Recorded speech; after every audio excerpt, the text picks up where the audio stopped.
Captain Bartolo Montador, mercenary privateer warcaster.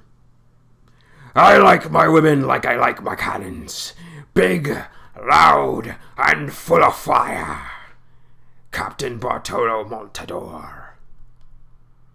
In another age and under a different king, this orc warcaster would hang from the nearest yardarm. But Bartolo Broadsides Bart Montador has won admiration alongside his infamy. His booming voice and lust for life rouses the fighting spirit of his sizable crew.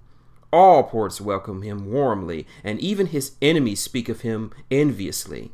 Few captains walk the delicate line between pirate and privateer with as much style as Broadsides Bart.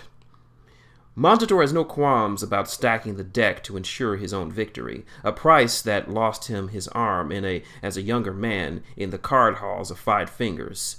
Years later, when he could afford it, he replaced his missing limb with a mechanical prosthetic containing a concealed cannon he calls Ace. Advocating a doctrine of superior firepower, Montador has built his reputation sailing one of the largest and most heavily armed ships to sail the seas, the Calamitous. Shipwrights at Breck Harbor rebuilt the vessel from the frame of a massive old Tudorian galleon.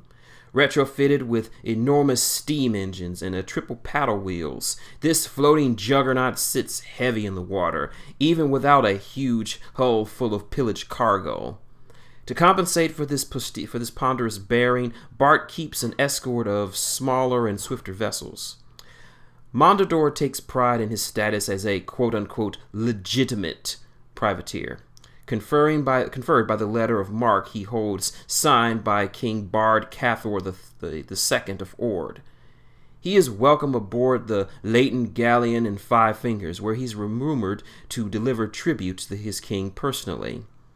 Montador occasionally uses his status to hunt down more notorious and less cautious pirates, selecting targets to bolster his reputation.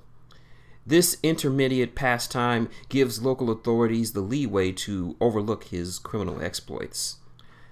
Bard has demonstrated the moral flexibility to serve any paying master, including Crixians, the Ordric throne has sworn to destroy. He does not consider himself a traitor, but rather a pragmatic man with expensive tastes, who requires a steady influx of coin. Many mistake him for a jovial and even a magnanimous captain, but those who have seen the fire of conflict enter his eyes know Bart to be a blood-minded pirate, willing and able to kill without conscience or remorse.